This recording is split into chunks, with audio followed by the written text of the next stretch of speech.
Hello বন্ধুরা, সবাই কেমন আছো?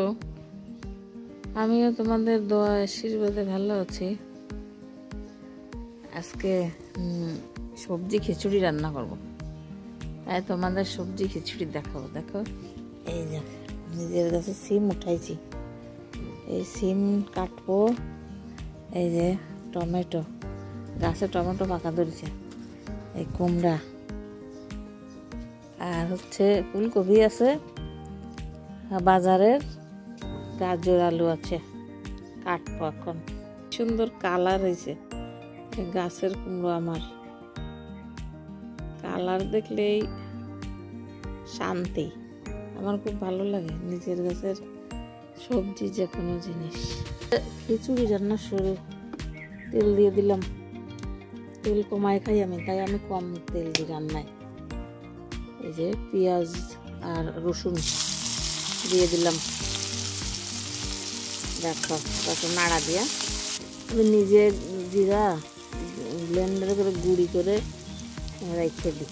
বাজারে কেনাটা খাই না, আজকে যেটা কিনে আনি তাই দিয়ে খাই। এই 2 চামচ দিলাম জিরার গুঁড়ো, এবার দেবো মরিচের গুঁড়ো। এই যে এই কাঁচা মরিচও দিছি কিছু, আর হচ্ছে শুকনো মরিচ অল্প করে দিলাম। কাঁচা মরিচ কম আছে তাই সুন্দর ভাজা ভাজা হয়। পানি শুকায় গেছে, তেলটা উঠে আসতেছে মশলার উপরে, তার মানে ভাজা ভাজা হয়ে গেছে। এই কাঁচা ঘ্রাণ সরে গেছে। এবার সবজি, এই যে সব গাছের সবজি। দেখো কুমড়াগুলো, সিম কুমড়া ঢেলে দিলাম, নাড়াচাড়া করে দিলাম। এই যে হলুদ দিলাম 1 চামচ, লবণ দেবো পর্যাপ্ত পরিমাণে যেটুকু লাগে। এই যে স্বাদ অনুযায়ী লবণটা দিয়ে দেবো, একটু চাল দিলে দেওয়া না লাগে। এই 1.5 চামচ লবণ দিলাম, নাড়াচাড়া করি। এই টমেটো আর একটু নাড়া দিচ্ছি, হালকা করে একটু পানি দেবো।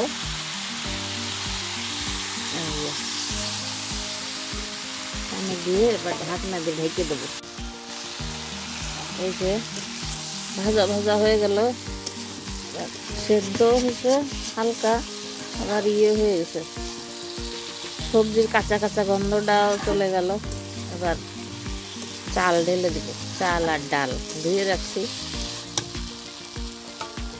এই যে চাল ডাল দিয়ে রাখছি, তার ভিতরে 3টা তেজপাতা দিছি, একটু গরম মশলা আস্ত, এলাচ। দেখো সুন্দর করে ভাজা ভাজা করে ফেলবো। এইভাবে খিচুড়ির চাল যত ভাজা ভাজা করা যাবে ততই টেস্ট আসবে, ফ্লেভারও আসবে। এই দেখো কিভাবে আমি নাড়া দিচ্ছি।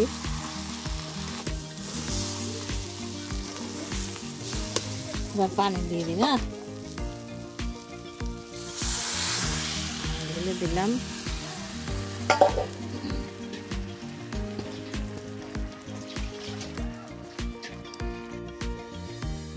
দেখো এই যে পরিমাণ মতন পানি দিছি, 2 গ্লাস পানি দিছি।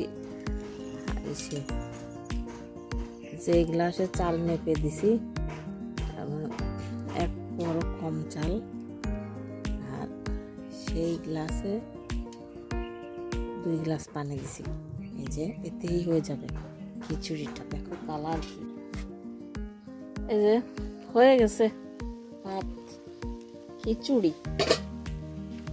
দেখো কি সুন্দর কালার আসছে, আসছে, ফ্লেভারও সুন্দর। কি সুন্দর কালার দেখেই মনে হচ্ছে যেন এখনই খেয়ে ফেলি, কিন্তু না, ভালো লাগতেছে। আর আমার কথা মনে করবা, করে একটু কমেন্ট করে দিবা, আর পারলে একটু সাবস্ক্রাইব করে দিও। ভালো থেকো, আমার জন্য দোয়া করো। আল্লাহ হাফেজ।